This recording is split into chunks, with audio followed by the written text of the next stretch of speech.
제237쪽 7번 배우자 또는 직계 좀비속 여로부터 부동산을 취득하는 경우 증여로 취득하는 것으로 본다 이렇게 말하죠.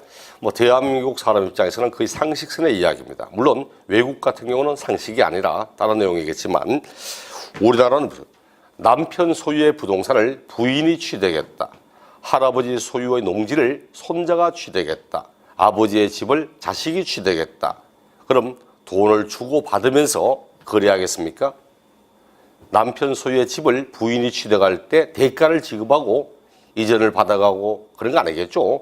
그럴 때 우리 법은 이를 증여받아 취득한 걸로 본다 이렇게 이야기를 하게 됩니다. 배우자로부터 직계, 존속과 비속으로부터 부동산을 취득할 때는 증여를 받아 취득한 걸로 본다 이렇게 표현을 하게 됩니다. 다만 예외가 있죠. 직계 존비속이 누구죠? 직계 존비속 누굽니까? 그렇죠. 그게 이제 직계 존비속입니다. 실제로 우리 일반적으로 좀 나이가 어리고 이런 분들이 직계 존비속이라는 말 자체를 잘 이해 못하는 분들이 있더라고. 이렇게 나오죠. 본인이 있고 본인의 부모 그리고 조부, 조모, 증조부, 증조모, 고조부, 고조모, 그 위에 누구죠? 고조부 위에 누굽니까? 고조부 위에 누구죠? 조상, 현조부랍니다. 현조부. 네. 그 밑에 똑같아. 그 밑에 자녀, 손자, 손녀, 증손자, 증손녀, 고손자, 고손녀, 그 밑에 현손자, 현손녀 이렇게 이야기를 합니다. 요게 직계입니다. 요게 일직선으로 이루어지는 이 부분이 바로 직계입니다. 요게 직계야. 여기 아니면 나머지는 반계입니다. 반계. 직계는 직계인데 나보다 위에 있는 분은 직계로 속하여 있는데 나보다 위에 있잖아. 존귀할 존자를 씁니다. 그래서 존속이라고 이야기를 하고 밑에 있는 사람들은 나보다 속하여 직계로 속하여 있는데 밑에 있다고 비천할 비자를 써서 비속이라고 이야기를 합니다. 이제 직계, 존속과 직계, 비속 이렇게 표현을 하게 됩니다. 촌수 쓸 때도 그래. 촌수 따질 때 어떻게 따집니까? 촌수 따질 때 보면 부모와 자식 간에는 1촌이죠. 1촌. 그럼 부모가 딱 있으면 여기에 형제가 나옵니다. 형제 자매가. 몇 촌입니까? 2촌입니다. 그렇죠? 1촌, 2촌. 반드시 위에 갔다 와야 됩니다. 그럼 1촌, 2촌. 할아버지와 나는 2촌입니다. 다 촌수는 2촌입니다. 2촌. 그게 3촌. 여기 큰아버지, 작은아버지 쭉 나오잖아요. 고모. 이름은 3촌입니다. 요 밑에 자녀 4촌입니다. 4촌. 이를 여기는 형제. 이름 말하고 여기는 종형제. 종형제가 4촌입니다. 종형제 이런 말 씁니까? 예? 안 씁니까? 희한하네. 왜 안 쓸까? 아니 종형제인데 고모 집에 애가 되면 고종 형제가 되고 어머니 쪽으로 가서 되면 이종 형제가 되고 이게 종형제인데 쓰잖아. 그렇죠? 고종이다 이종이다 하잖아. 그게 종형제입니다. 걔가 나오고 4촌이거든. 여기에 3촌. 나온 김에 합시다. 3촌은 백중숙계로 합니다. 백중숙계.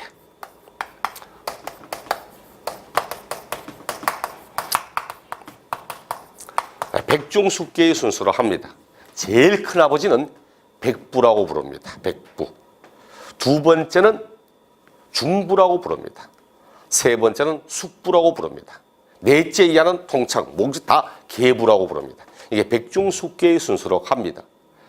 여러분 나중에 중국에 관한 고사든지 여러 가지 읽다 보면은 백시가, 계시가 이런 이야기 종종 나올 겁니다. 그리고 우리가 알게 모르게 이런 거 참 많이 쓰는데 우리 잘 모르고 지나가지. 수양산에서 고사리 캐먹고 살았다는 백이숙제 있죠? 백이숙제. 백이는 맞입니다. 숙제는 셋째입니다. 공자를 우리가 중리하거든. 공자가 둘째거든. 중리라고 합니다. 이렇게 한 백중숙계 이 순서로 합니다. 여기 이제 3촌 나오고 4촌입니다. 1촌, 2촌, 정조부터 가면 3촌, 그리고 이게 4촌, 여기 5촌. 5촌 당숙, 당숙부. 그렇죠? 이래 말하죠. 당숙부, 당숙모. 여기 6촌. 6촌 오면 제종형제, 제종형제. 여기가 6촌입니다. 그럼 이제 1촌, 2촌, 3촌, 4촌. 고조 할아버지하고 나오는 4촌간입니다. 촌수로는 4촌간입니다. 그래, 함부로 뭐 집에 4촌 놀러 왔다 이런 말 하면 안 됩니다. 4촌은 고조 할아버지 나오고 4촌이야. 우리 3촌은 정조부도 나오고 3촌입니다. 그러므로 정확한 호칭을 말하지 않고 3촌이다, 4촌이다 이런 말하면 누구를 말하고 있는지를 알 수가 없어. 1촌, 2촌, 3촌, 4촌, 5촌, 6촌, 7촌, 8촌. 얘가 3종 형제입니다. 요까지가 민법상 친족입니다. 민법상 친족은 아버지 쪽으로 8촌, 어머니 쪽으로 8촌, 그까지가 친족입니다. 배우자는 나하고 친족입니까? 배우자는 친족입니까? 아니죠? 네, 마음은 충분히 이해합니다. 근데 우리 법은 배우자도 친족이라고 합니다. 마음은 충분히 이해해요. 저도 그렇게 생각하니까. 그럼 아버지 쪽으로 8촌, 어머니 쪽으로 8촌, 그리고 배우자의 4촌. 배우자의 4촌까지가 나하고 친족입니다. 배우자는 물론이고 요 배우자의 4촌까지는 나하고 친족입니다. 그리고 4촌의 배우자까지도 친족입니다. 요 4촌 있죠? 요 4촌 형제가 혼인했다. 요 배우자도 나하고 친족입니다. 하지만 5촌의 당숙의 당숙모님은 저하고 친족 아닙니다. 혼인 관계를 통해서 맺어진 것은 4촌까지입니다.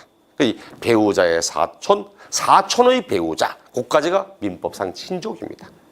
일단 앞으로 이런 이야기 종종 할 겁니다.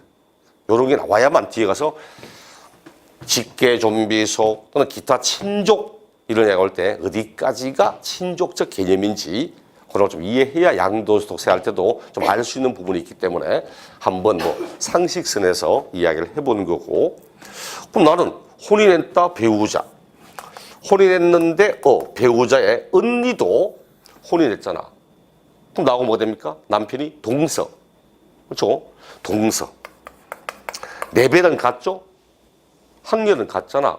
학렬 같은 거 뭐 씁니까? 손 씁니다. 손.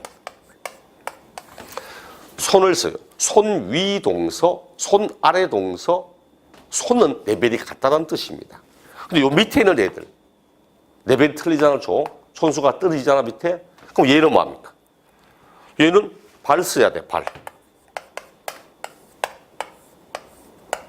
네, 발 아래에 있습니다. 조카. 이걸 한글로 적으면 이래 적습니다. 조카.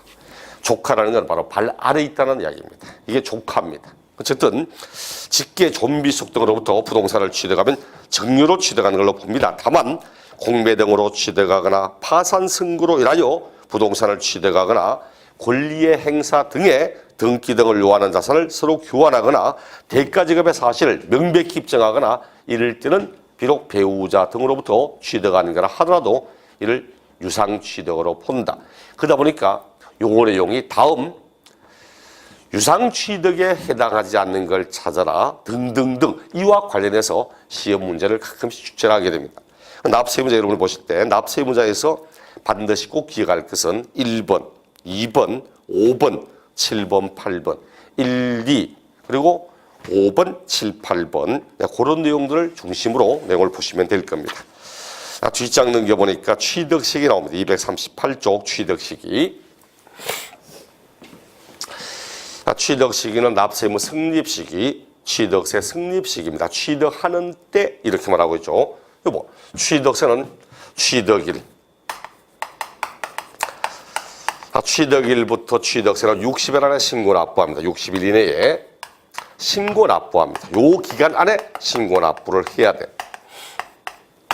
그렇다면은 언제가 60일 되는 날짜인지를 정확히 알기 위해서는 뭘 알아야 됩니까? 취득일이 언제인가를 정확히 알아야 60일이 언제인가를 알 수 있고 요 기간 안에 취득세를 신고 납부하지 않으면 가산세가 적용되기 때문에 취득세의 취득 시기 얘도 상당히 중요한 의미를 지니고 있습니다.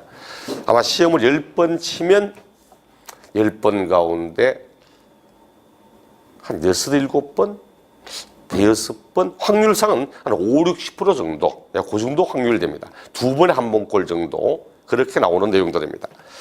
자, 1번 보니까 유상승계 취득 일정한 대가를 타인에게 지급하고 취득하는 매매 등에 관한 것 언제 취득한 거냐 보니까 원칙이 뭐라고 되어 있습니까?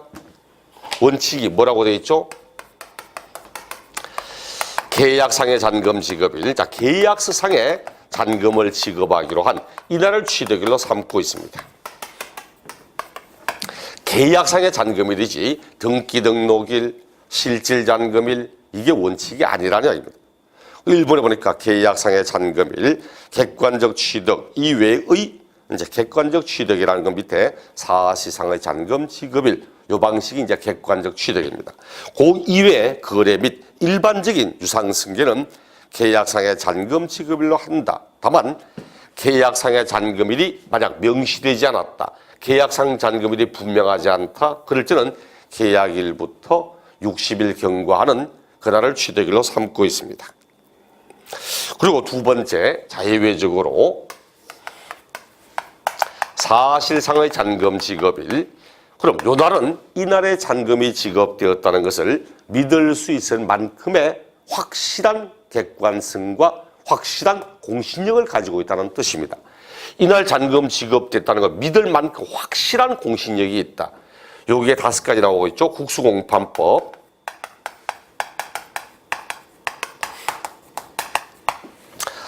저 5가지 방식에 따른 취득일 때만 실질잔금일 이렇게 사용하고 있습니다. 국은 국가, 지방자치단체, 국가, 지자체로부터 취득했을 때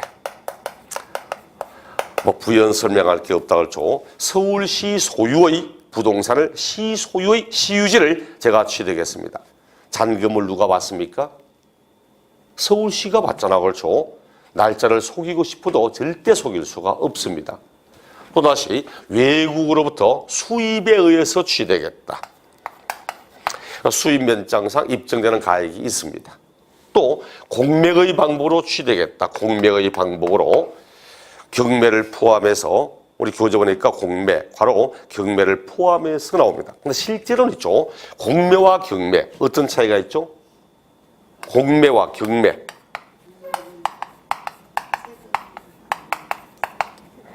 뭐라고요?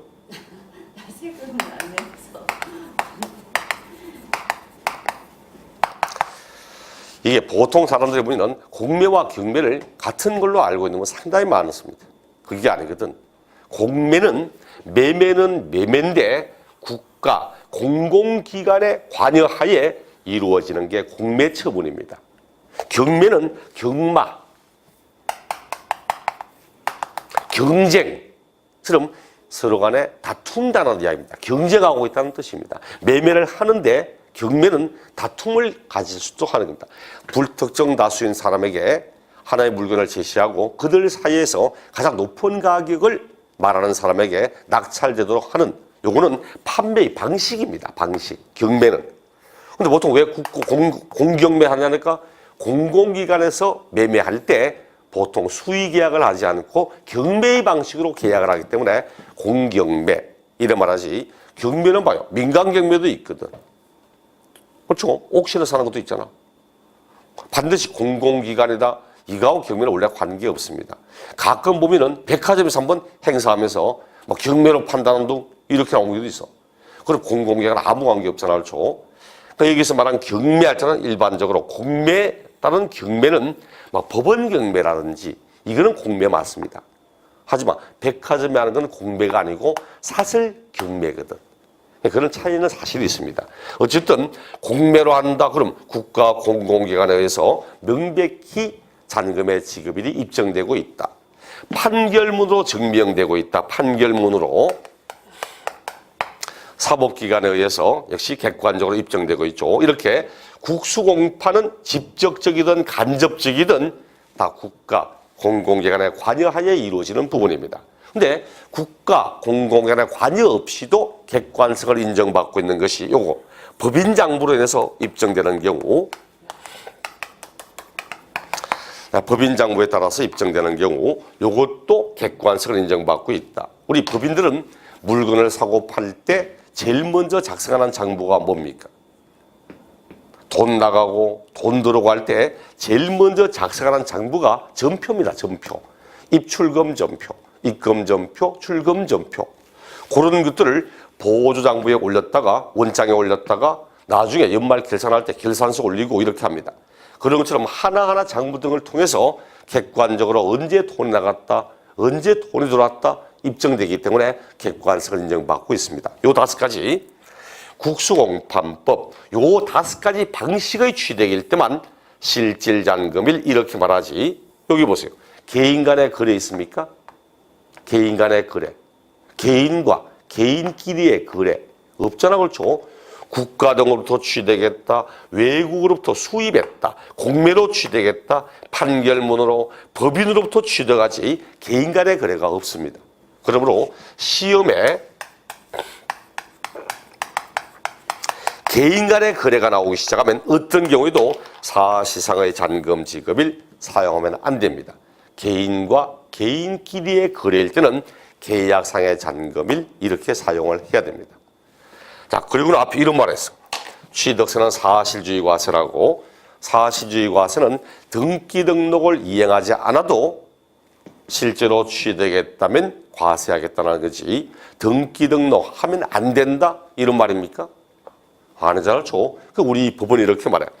등기 등을 하지 않아도 잔금이 지급됐다면 잔금 지급일을 취득일로 한다. 사실주의 과세. 하지만 이런 계약상잔금, 사실잔금 이런 날짜가 있어도 그 이전에 이미 등기 등록을 먼저 하였다. 이럴 때는 등기 등록 한 날을 취득일로 삼겠답니다. 이게 취득일입니다. 그리고 법에서 사실주의 과세란 말의 의미는 등기 등록을 하는 것은 물론이고 하지 않아도 과세하겠다 이런 의미이기 때문에 먼저 등기 등록을 했다면 등기 등록 한 날을 취득일로 삼게 됩니다. 우리 작년인가 저작년 문제에 이런 지문이 있었습니다. 법인으로부터 부동산을 유상 취득한 때에는 등기 등록일과 관계없이 사실상 잔금일을 취득일로 한다. OX. 틀렸죠? 등기 등록일과 관계없이 이래 말하면 안 됩니다. 사실 잔금일보다 등기가 빠르면 등기, 잔금이 빠르면 잔금 이렇게 하는 거지. 요게 첫째 유상승계 취득. 요 놈은 보세요. 등기 등록일은 약방의 감초입니다. 거의 다 써먹습니다. 어디에? 돌아서면 연부 취득할 때도 연부 취득은 이날을 취득일로 한다. 다만 그 전에 등기 등록하면 등기 등록일, 무상승계 취득은 이날을 취득일로 한다. 단 그 전에 등기 등록하면 등기 등록일, 약방의 감초처럼 항상 사용하는 부분입니다. 2번 보니까 연부 취득이라 연부 취득.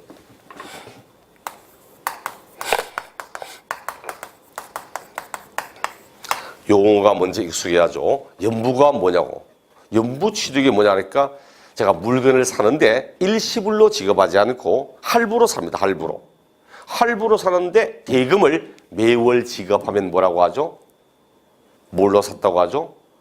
월부로. 그렇죠. 24개 월부로 샀다고 말합니다. 그래 월부 취득입니다. 그럼 연부 취득은 대금을 매년 주는 겁니다. 매년. 연부로 샀다 매년 대금을 주라. 월부는 아니고 연부. 그리고 이번에 사실상 연부금을 지급합니다.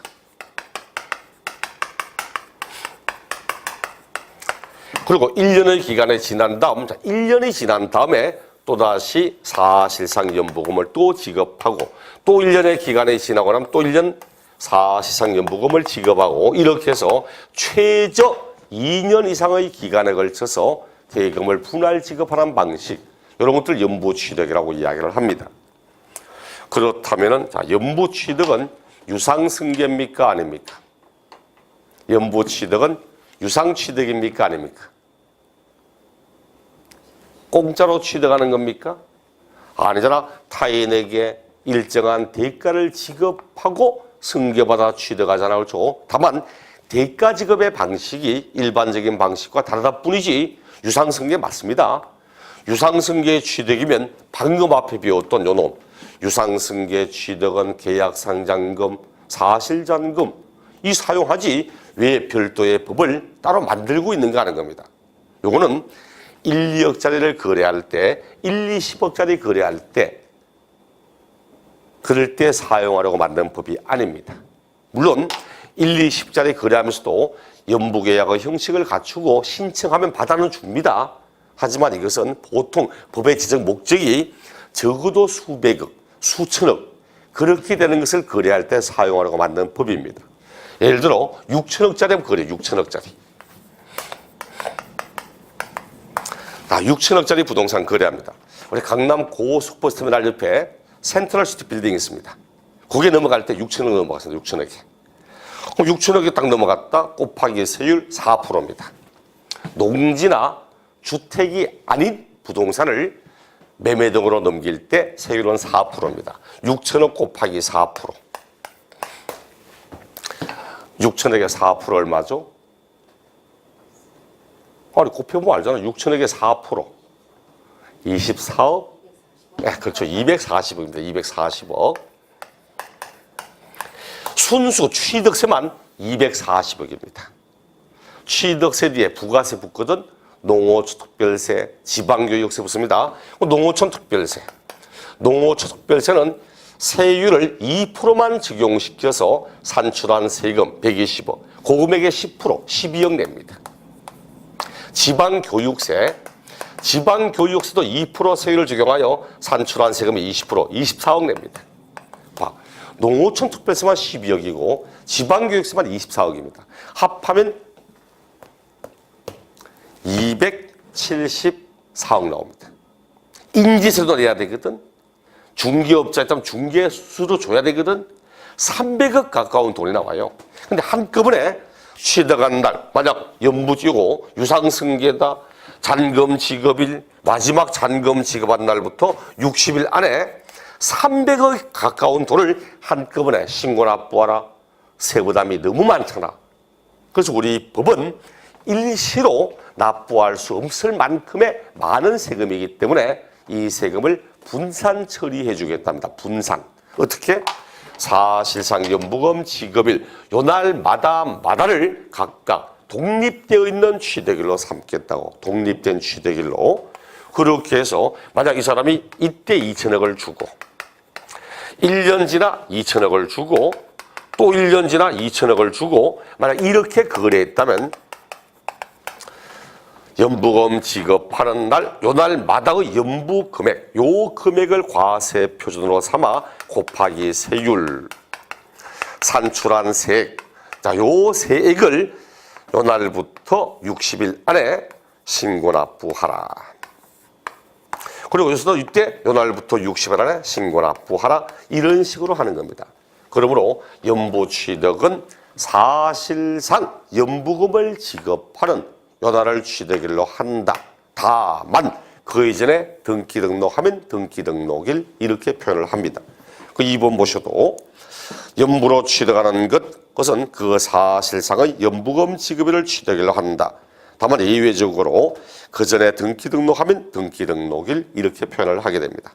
3번 무상승계 취득. 무상승계 취득은 아무런 전제 없이 무상 취득하면 상속을 말하겠습니까? 정려를 말하겠습니까?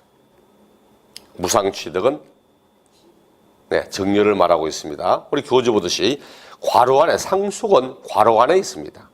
그 계약일 괄호 상속 또는 유정에 의한 취득은 상속 개시일, 유정 개시일 이렇게 표현합니다. 그러므로 시험에 상속이라고 물으면 상속 개시일 이렇게 말하더라도 상속이라고 묻지 않은 한은 그냥 아무런 말 없이 무상승계 취득의 취득일은 정유에 따른 취득일은 이렇게 물으면 계약일이라고 이야기를 해야 됩니다. 요거 연부 취득보다 시험에 훨씬 더 자주 나옵니다. 왜? 일반적인 분들은 아니 계약은 계약이지 무슨 계약했다고 취득했다고 보느냐고 이런 내용을 가진 분이 굉장히 많거든. 보통 시험은 계약일 내지 않고 틀리게 할 때는 정유에 따른 취득은 등기 등록일을 취득일로 하고 이렇게 끌고 가는 경우가 굉장히 많이 있습니다. 반드시 계약일, 다만 그 밑에 그 이전에 등기 등록하면 등기 등록일 이렇게 이야기를 합니다. 4번과 5번, 4번과 5번 이거 같이 볼게요. 뭐 예외까지는 아니라도 4번, 5번 이렇게 되어 있습니다. 건축물의 건축, 자 건축물의 건축, 그리고 토지의 지목 변경, 자 토지의 지목 변경. 차량 등의 종류 변경은 신경 쓸 필요가 없고 토지의 지목 변경 요 두 가지. 물론 시험에서는 토지의 지목 변경이 훨씬 더 자주 언급되는 편들이지만 얘도 마찬가지입니다. 근데 이렇게 보셔야 돼. 얘는 어떤 날을 취득일로 삼느냐 하니까 형식과 실질 요 둘 가운데서 빠른 날로 합니다.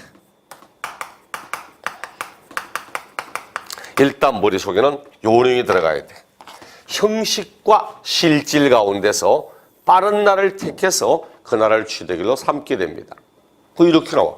건축물의 건축은 형식, 사용하여도 좋다는 사용 승인서를 받은 날, 그날과 그리고 이런 사용 승인과 관계없이 실제로 사용하는 그날 가운데 빠른 날을 찾아서 그날을 취득일로 삼게 됩니다. 그리고 교재를 보아도 건축물의 건축, 개수는 사용 승인서를 내주는 날과 사실상의 사용일 중 빠른 날을 취득일로 한다. 이렇게 표현을 합니다.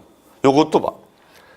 토지의 지목 변경, 토지의 지목 변경은 그 지목이 사실상 변경된 날과 공부상으로 변경된 그날 가운데 빠른 날 이렇게 표현합니다. 틀리게 내면 어떻게 내죠? 틀리게 내면 둘 중에 한 놈만 냅니다. 한 놈만. 이렇게 나와. 기출대 문제를 보면 건축물을 건축은 사용 승인서를 내주는 날을 그 취득일로 한다. OX. 이 날을 취득일로 한다. 틀리지 않죠? 이 날과 반드시 사실상 사용일 중 비교하여 그 가운데 빠른 날을 찾아 그 날을 취득일로 해야 됩니다. 또 나왔던 지문이 토지의 지목 변경은 그 지목이 사실상 변경된 날로 한다. 틀렸습니다. 반드시 비교를 해야 됩니다. 빠른 날로 하고 있다는 사실, 일단 이 내용만 알아도 기본적인 사실은 틀리지 않습니다. 물론 이제 근래 시험은 이 원칙 말고 예외를 이제 가끔 물어보는 경우도 있지만 일단 머릿속에는 원칙이 먼저 들어가 있어야 됩니다. 요 5가지. 유상승계 취득, 연부 취득, 무상승계 취득, 건축물의 건축, 그리고 토지의 지목 변경. 요 5가지가 취득 시기에 문제를 출제할 때 거의 90% 이상은 요 5가지를 가지고 시험에 문제를 출제하고 있습니다. 대신 그 뒷장 6번은 아예 의미가 없고, 자 7번, 8번, 9번, 10번도 큰 의미는 없습니다. 10번은 원래 법에 있는 게 아니고 판례상의 이야기이기 때문에 그럼 7번, 8번, 9번 요 3가지가 가끔 가다가 보세요. 방금 했던 건 5가지를 시험 지문에 4대 가끔 가다가 여기 있는 7, 8, 9번이 한 번씩 옵접으로 기대갑니다. 옵접으로. 그러다 보니까 언제나 여러분이 반드시 신경 써야 될 것은 앞에 방금 배웠던 5가지 그 내용은 반드시 기필코 무조건 꼭 봐야 될 거고 7, 8, 9번은 간략하게 매립 간척하면 예외까지는 안 봐도 돼. 원칙만 공사준공 인가일이다. 밑에 이혼했다, 재산 분할한다, 등기 등록일이다. 아니면 주택조합이 언제 취득되겠냐, 재건축 조합이 언제 취득되겠냐. 간략하게 보십시오. 반드시 외우고 이렇게 해야 될 내용은 아닙니다. 여러분이 반드시 외워야 할 것은 앞에 있는 5가지. 그 5가지는 반드시 외우고 나머지는 7, 8, 9번은 혹시나 하는 입장에서 참고적으로 보시면 될 겁니다. 241쪽 과세 표준 나와. 과세 표준.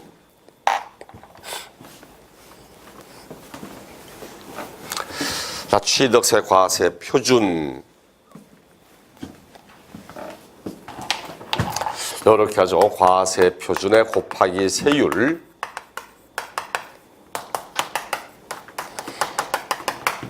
산출세액을 구하게 됩니다. 취득세 과세 표준은 취득하는 취득일. 요날 당시의 가액으로 합니다. 당시의 가액으로 한다.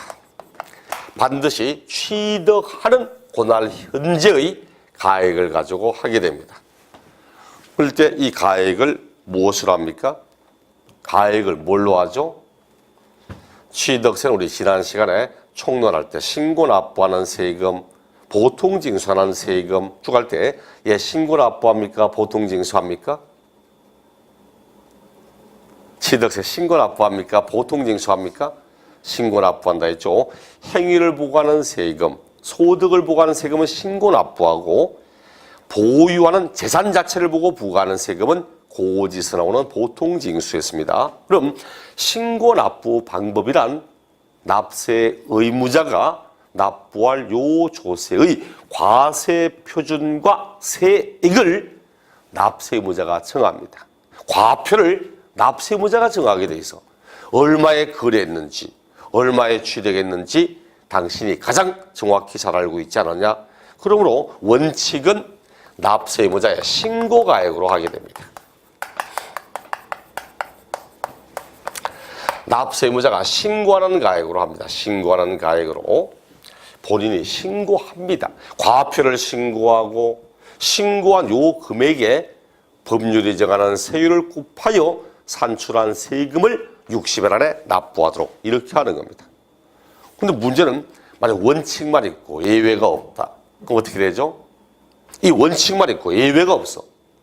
그럼 어떻게 됩니까? 뭐 신고 안 하면 어떡합니까? 저거? 평생 신고 안 하면 신고할 때까지 평생 기다려주고 이런 거 아니잖아. 그래서 당신이 만약 신고하지 않거나 또는 신고한 금액으로 한다니까 터무니없이 신고한 사람 분명히 있어요. 또 10억짜리 부동산 취득하고서 당신이 신고하는 금액에 따라 세금 받습니다 하니까 그래? 나 2억에 취득했는데 이런 사람 분명히 있거든. 그래서 예외적으로 지방자치단체가 신고하지 않거나 터무니없이 신고하거나 그런 걸 막기 위해서 지자체가 정해놓고 있는 금액이 있습니다. 우리 그걸 뭐라고 그러냐니까 시가 표준액이라고 말합니다. 정확한 용어로 말하면 지방세, 과세, 시가 표준액. 지방세의 조세를 부과하려고 이 말대로 지방세의 세금을 부과하기 위해서 지방자치단체가 표준으로 삼고 있는 시가라는 뜻입니다. 지자체가 표준으로 삼고 있다. 지자체가 기준으로 삼고 있다는 뜻입니다. 우리 국세 가면 국세에서는 이를 기준시가라고 말합니다. 기준시가. 기준시가가 얼마고 그런 말 들어보시죠. 우리 일반인들은 시가 표준액이라는 용어는 잘 못 들어봅니다. 근데 기준시가가 얼마고 이런 말을 많이 들어보거든. 그럼 토지의 시가 표준액이 뭔지 압니까? 토지의 시가 표준액? 토지의 가격은 매년마다 법률에 따라 공시가 됩니다. 공시가 돼. 그걸 뭐라고 하죠? 공시지가. 공시지가입니다. 공시가 되고 있는 땅값. 공시지가라고 말합니다. 근데 땅값을 공시하는데 필지마다 공시하거든. 요 필지는 얼마, 요 필지는 얼마. 그래서 개별 필지마다 공시가 되는 가액이라고 해서 이를 개별 공시지가 이렇게 말합니다. 이게 바로 토지의 시가 표준액입니다. 이런 것처럼 개별 공시가라든지 주택에 대해서도 법률에 따라 매년 공시하는 금액이 있습니다. 이렇게 당신이 신고하지 않거나 터무니없이 신고하거나 하면 법률에 따라 공시가 되거나 지자체장이 정해놓고 있는 이런 금액을 바탕으로 세금을 부과하겠다. 어떤 경우 뭐 교재 세 가지 나오지만 통상적으로는 신고하지 아니했을 때, 신고는 했지만 신고한 금액이 시가 표준액에 미달하고 있을 때, 보통 이제 요 문장은 가끔 인용합니다. 신고한 금액이 시가 표준액에 미달한다면 시가 표준액을 과표로 삼아 세금을 부과하겠다고 이렇게 표현합니다. 하지만 명백히 실질 가격이 입증되는 국수공판법, 명백히 특례 보면은 사실상의 취득가액을 그대로 사용하는 경우도 있습니다. 앞에 뵙듯이 국수공판법이 또 나옵니다. 요거 등록면허세가도 요 내용 그대로 또 나옵니다. 이는 꼭 기억을 해야 돼.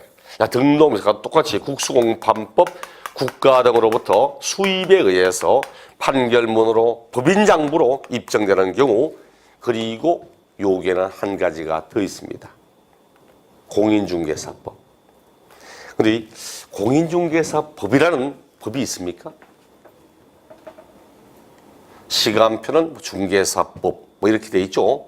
공인중개사법. 근데 법은 공인중개사법이라는 법은 없습니다. 이를 우리 교재 보듯이 부동산 거래 신고가 관한 법률 이렇게 표현을 하고 있습니다.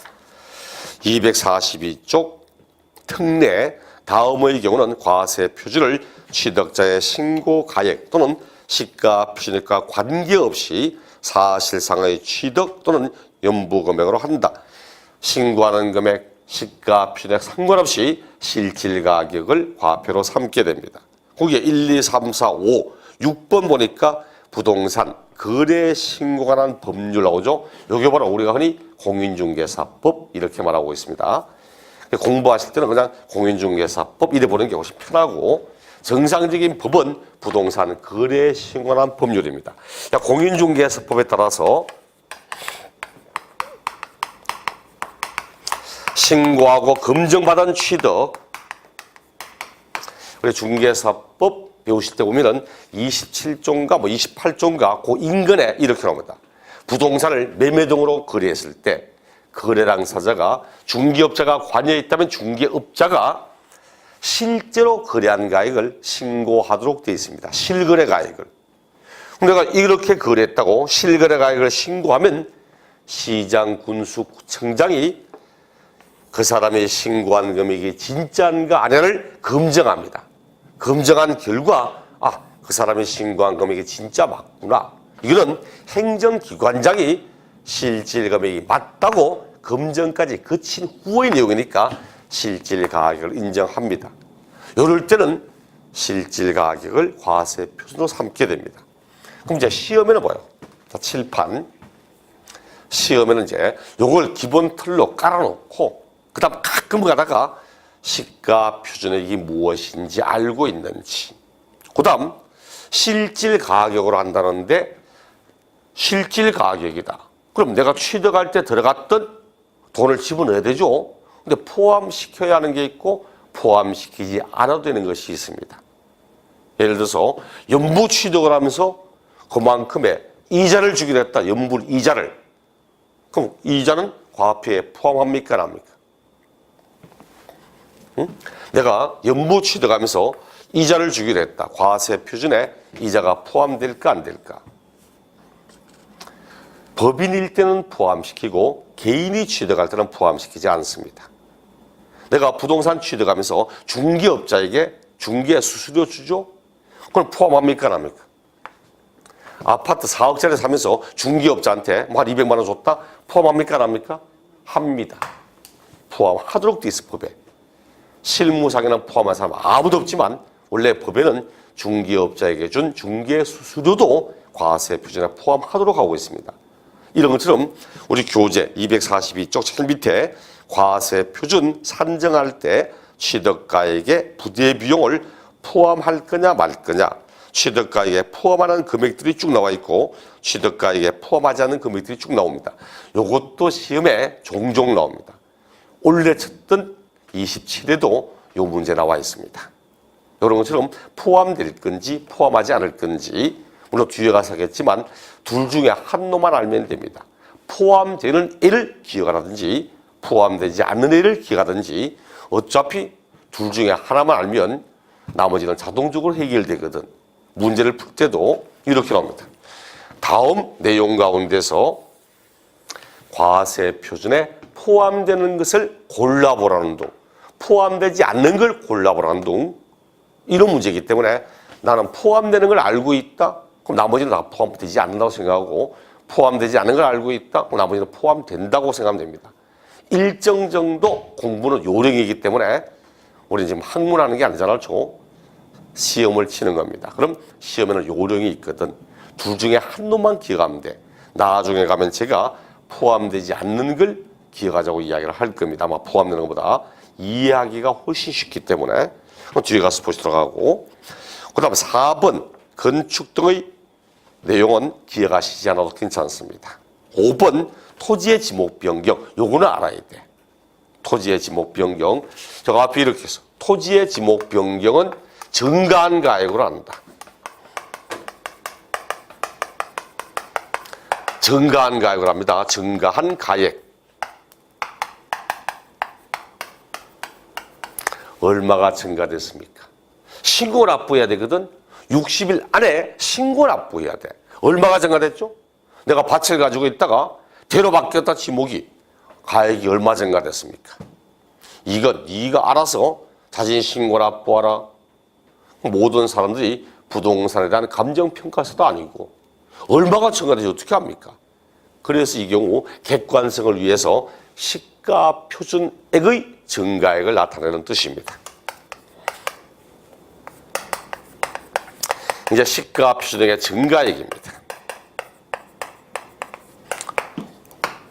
법에는 뭐라고 하는지 봅시다. 법에는 원칙, 지목이 사실상 변경된 때를 기준으로 지목 변경 이후의 토지에 대한 시가 표준액에서 지목 변경 전의 시가 표준액을 뺀 가액을 과표로 한다. 즉 시가 표준액의 증가액으로 한다. 맞죠? 이게 원칙입니다. 다만 예외적으로 요 예외도 우리 26회 시험 때 예외가 처음 등장했습니다. 예외적으로 판결문 법인장부로 인해서 지목 변경에 들어간 비용이 증명된다면 그때는 그 들어간 비용을 그대로 과표로 삼게 됩니다. 토지의 지목 변경은 항상 봐야 됩니다. 앞에 취득 의지할 때도 이것이 대상인가 아닌가 할 때도 시험 지문에 종종 나오고 과세 표준도 종종 나오고 세율도 종종 나오고 토지의 지목 변경은 시험 취득세 곳곳에 다 사용되고 있기 때문에 반드시 기억을 해야 됩니다. 6번 법인이 아닌 자가 건축했다. 제목을 보면 제목만 잘못 보면 헷갈려. 자, 법인이 아닌 자 누구죠? 누굽니까? 개인이거든. 법인이 아닌 자가 건축했습니다. 개인이 건축했습니다. 개인이 건축했는데 법인 장부상의 금액 이런 게 나와요? 개인이 건축했는데 법인 장부상 금액 나옵니까? 나와. 왜 안 나옵니까? 예를 들어서 요 땅이 있어. 요 토지에다가 제가 건물 지으려고 합니다. 10층 정도 건물을 짓고자 합니다. 10층 정도. 그럼 10층 정도의 건물을 짓고자 한다면 그냥 동네 알고 있는 미장하시는 분, 벽돌 쌓는 분 이런 분 불러가지고 건물 지으면 됩니까? 아니잖아. 이걸 일단 건축 허가부터 시비를 받아야 되거든. 이 정도 높이는. 그럼 이거 할 때 건설업자를 부릅니다. 건설회사를 불러서 당신들이 일단 건축사한테 설계도면부터 먼저 빼고 그 다음 건설회사 불러서 지어달라고 이제 합의 봅니다. 좋다. 그럼 내가 뭐 80억을 줄 테니까 당신이 10층짜리 건물 아주 이쁘게 지어달라고. 그럼 벌써 법인 장부에 우리가 이 건물 지어주기로 하고 80억을 받기로 받았다. 법인 장부상에 딱 적혀 나오잖아. 그렇죠? 내 장부가 아니라 내가 건설업체한테 맡기면 건설업체의 장부상에 금액이 적혀 나갑니다. 또 내부의 인테리어는 건설업체 안 맡기고 내가 잘 알고 있는 실내 디자인 인테리어 하신 분을 사업자를 불러서 개인 사업자를 불러 당신들이 내부에 관한 인테리어를 해달라. 그럼 개인 사업자니까 사업자이기 때문에 이 사람도 세금 계산서를 발행하거든. 그럼 세금 계산서도 표가됩니다. 그 뭐냐니까 우리 법에 말하기를 법인이 아닌 자가 건축하거나 대수선을 하더라도 취득가액 가운데서 100분의 90, 결국은 핵심은 그겁니다. 결국은 핵심이 숫자예요. 이거는 90% 이상이 넘는 가액이 법인장부라든지 세금 계산서라든지 등으로 증명된다면 그럴 때는 법인이 아닌 자가 건축했다 하더라도 법인장부 등으로 입증되는 이 금액을 그대로 과표로 삼겠다고.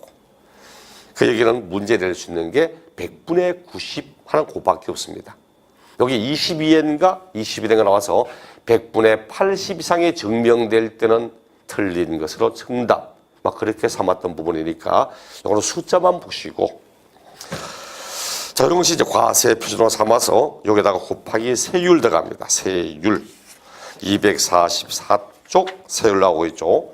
잠시 후에 이 내용부터 보겠습니다.